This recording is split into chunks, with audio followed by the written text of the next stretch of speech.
Baik, bismillahirrahmanirrahim. Assalamualaikum warahmatullahi wabarakatuh. Perkenalkan, nama saya Ades, NPM 2203013011002, kelas A dan dari jurusan Ekonomi Syariah. Baik, di sini saya akan memenuhi tugas mata kuliah Pendidikan Karakter Anti Korupsi, dosen pengampu Hasrun Apandi Umpusinga SEMM. Nah, untuk materi yang akan saya jelaskan yaitu ada beberapa poin. Yang pertama yaitu kayaknya tanah air Indonesia, dan poin yang kedua yaitu realita Indonesia saat ini, dan poin yang ketiga yaitu Indonesia tanpa korupsi, dan yang keempat yaitu apa itu korupsi, dan yang poin kelima yaitu bentuk-bentuk korupsi, dan yang poin keenam yaitu faktor penyebab terjadinya korupsi, dan yang ketujuh yaitu dampak masif korupsi, dan yang poin yang kedelapan yaitu nilai anti korupsi, yang terdapat 9 nilai anti korupsi. Nah, dan yang selanjutnya yaitu beberapa tokoh berintegritas. Nah, baiklah, untuk selanjutnya.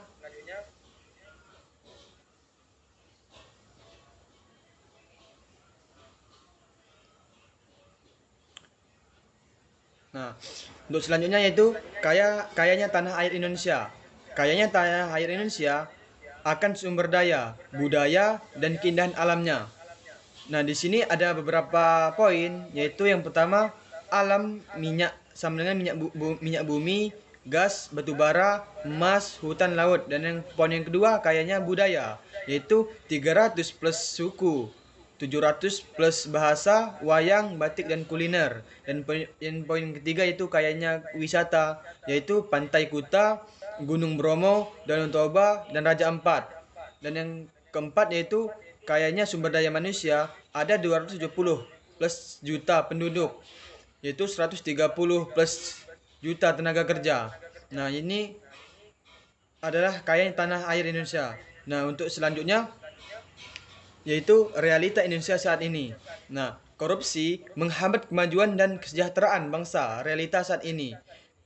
Nah, di sini ada beberapa poin. Yang pertama yaitu ekonomi, pertumbuhan 5,3%, dan pengangguran ada 5,5 juta, kemiskinan 9,54%, dan pendidikan angka putus sekolah sekitar 2,5 juta, rasio guru murid 1 dibagi 20. Dan selanjutnya itu kesehatan, angka kematian bayi, dan selanjutnya ada 15,4 garis miring 1000 jumlah dokter 1 garis miring 5000 penduduk. Dan yang selanjutnya lingkungan, deforestasi 684.000 hektar per tahun, polusi udara 9,4 juta, kasus korupsi. Nah, selanjutnya yaitu korupsi, kerugian negara sampai nilai Rp 1.400 triliun per tahun, 2.344 kasus korupsi. Nah, dan untuk yang selanjutnya yaitu Indonesia tanpa korupsi. Indonesia tanpa korupsi, ini uang negara digunakan untuk kepentingan rakyat. Dan selanjutnya pendidikan dan kesehatan yang baik, jalan dan infrastruktur yang bagus, dan tidak ada pengangguran dan kemiskinan, dan hidup lebih sejahtera dan bahagia jika Indonesia tanpa korupsi. Dan selanjutnya yaitu apa itu korupsi? Nah, korupsi dalam pengertian bahasa adalah tindakan, hak, atau mengambil atau menyalahgunakan sesuatu yang bukan haknya, terutama terkait utang atau kekayaan negara untuk kepentingan pribadi. Di Kamus Besar Bahasa Indonesia, menurut KBBI, korupsi didefinisikan sebagai perbuatan yang buruk, seperti penyuapan atau penggelapan uang yang bertentangan dengan hukum. Dan untuk selanjutnya yaitu ada bentuk-bentuk korupsi. Yang pertama, penyalahgunaan wewenang. Penyalahgunaan wewenang menggunakan jabatan untuk kepentingan pribadi. Contoh, kepala sekolah memakai uang sekolah untuk membeli mobil pribadi. Dan yang kedua yaitu penyuapan, memberikan atau menerima uang suap. Contoh, orang tua memberikan uang pada guru untuk meningkatkan nilai anaknya. Dan yang ketiga yaitu penggelapan, mengambil atau menggunakan uang negara untuk kepentingan pribadi. Contoh, bendahara kelas mengambil uang kas untuk kepentingan pribadi.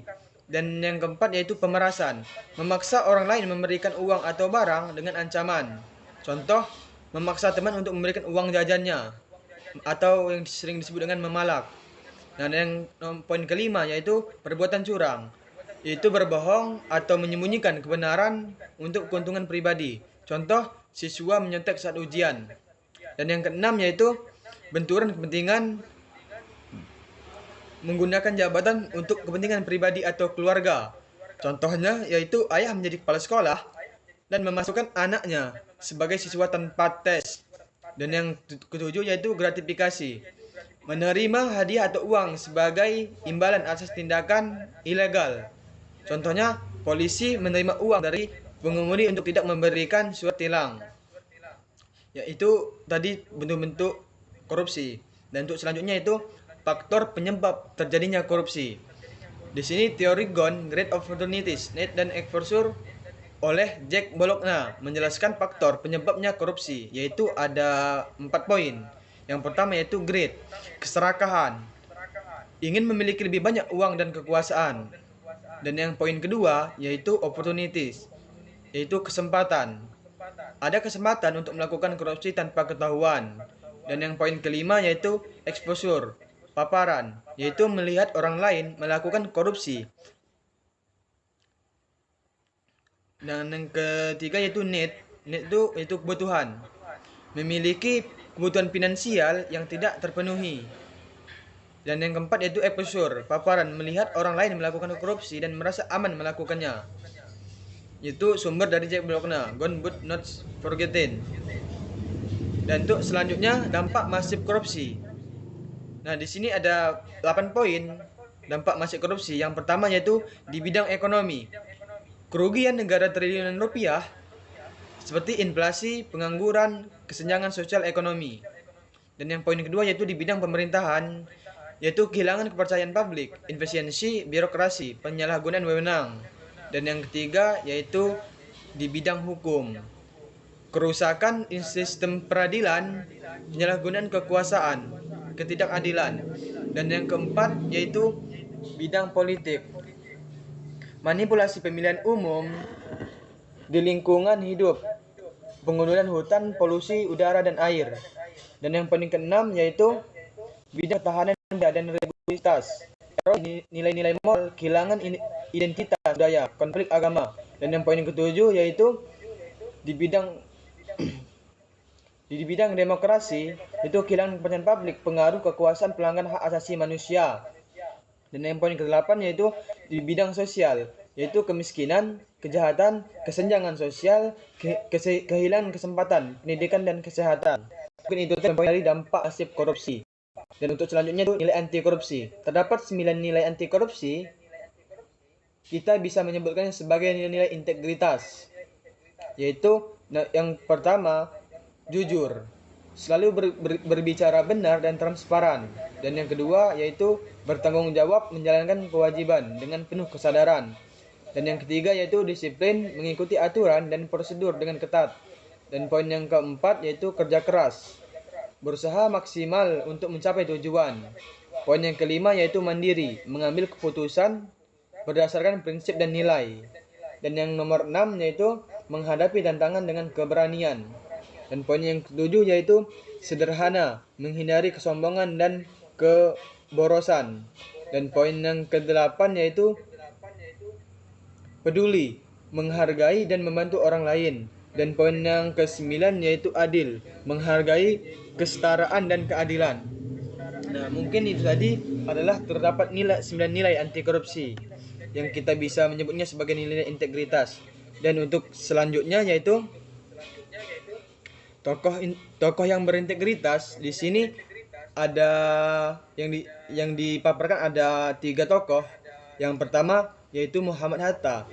Muhammad Hatta pahlawan kemerdekaan yang menjunjung tinggi kejujuran dan kesederhanaan. Ia menolak hadiah dan jabatan tinggi untuk kepentingan pribadi. Dan yang kedua yaitu Sultan Hamengkubuwono ke-9. Raja yang peduli dan adil. Ia membantu rakyat dan memperjuangkan kemerdekaan Indonesia. Yang tokoh berintegritas yang ketiga yaitu Baharudin Lopa. jaksa agung yang berani melawan korupsi dan menjunjung tinggi keadilan. Dan selanjutnya yaitu nilai integritas. Ada 5 poin, yaitu yang pertama, jujur. Selalu berbicara jujur dan benar. Dan poin yang kedua yaitu kesederhanaan, tidak mementingkan diri sendiri. Dan ketiga yaitu keadilan, menghargai kesetaraan. Dan yang keempat yaitu berani melawan kejahatan. Dan yang kelima yaitu tanggung jawab, menjalankan tugas dengan baik. Nah, di sini pelajaran yang dapat kita ambil yaitu satu yaitu selalu berbicara benar dan jujur. Kedua yaitu menghargai kesederhanaan dan tidak mementingkan diri sendiri. Dan yang ketiga yaitu menjaga keadilan dan kesetaraan. Dan yang keempat yaitu berani melawan kejahatan dan kekerasan. Dan yang kelima yaitu mendukung tugas. Nah, dan mungkin yang itu tadi tokoh yang berintegritas, dan selanjutnya yaitu